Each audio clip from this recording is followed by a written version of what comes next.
Australian officials say the gunmen who opened fire on a Hanukkah celebration were inspired by the Islamic State terror group. At least 15 people died in Australia's worst mass shooting in 30 years. 2 days after the massacre, Jewish communities worldwide are gathering to show support for the victims. Chris Mitchell reports. Thousands of Australians gathered on Monday to mourn the victims of the mass shooting at Bondi Beach in Sydney. All it is hate. It's just purely two people that came down to Bondi yesterday with the intent of killing Jews. It was really terrifying for all the Jews, all around the world even. Jewish communities also held vigils in Manchester and London, England, and in Boulder, Colorado, the site of an anti-Semitic attack in June when a man hurled a Molotov cocktail at people demonstrating in support of Israeli hostages in Gaza. 500 plus people came out to Boulder where there was a terrorist attack right here, and we're sharing our light. We're standing strong, we're standing proud in the Jewish community, and we're going to fight darkness with light. We can share a little bit more light, we'll dispel a lot of darkness. Australian officials say ISIS fueled the attack.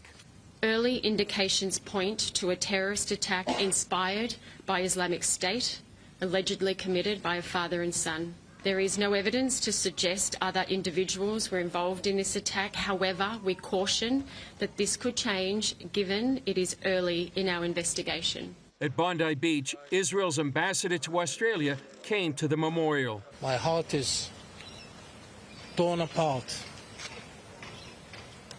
because the Jewish community, the Australians of Jewish faith, the Jewish community is also my community, my people.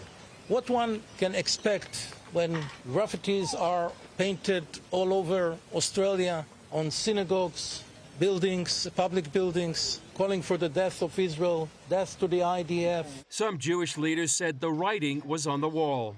And he's been talking very loudly and very clearly this entire year for anyone who could listen, that what started off with graffiti is going to end up with bodies, and it's exactly what's happened. This is a wake-up call for our nation to stand side by side with its Jewish community and side by side with the State of Israel. Several major Jewish organizations are now calling for increased security following the Sydney attack. Their message: this was not an isolated incident, and protecting Jewish communities must now be treated as a national and global priority. This Australian rabbi sent his own message. Be proud of who you are. Don't water down your identity for the sake of being scared of what other people are going to say or do. But in addition, what Rabbi Eli would say is that not just for Jews, but for every single Australian, be more godly. We're created in the image of God. Let's all act in the image of God. Let's love each other. Let's care for each other. Chris Mitchell, CBN News, Jerusalem. Well, they're right that it's the ideology of hate. It's now spread all around the world, and the influence of whether it's Hamas or Hezbollah or Iran or ISIS or ISIL or whatever group you want to call it, it's an ideology of hate that is backed by religious belief. They believe that they're doing God a service by killing Jews. That is absolutely incredible to me. We do not see this in Christianity, and you've never heard of United Methodist Jihad. It just doesn't happen on the Christian side or the Jewish side. This is not what we believe. It's fundamental that all people are made in the image of God, and all people have a right to life. Thou shalt not kill is one of the commandments we observe. But in that ideology of hate, the Jews aren't people. Islam claims that they're descended from pigs and apes. They have dehumanized them to the point where a teenager on a rampage on October 7th calls his parents on his cell phone, rejoicing at the number of Jews he has just killed.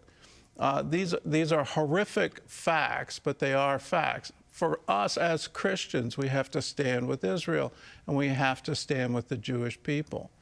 This is fundamental to who we are, and we can't allow this ideology of hate and all the propaganda that's gone all around the world to change our view or to change our stance. We stand with Israel.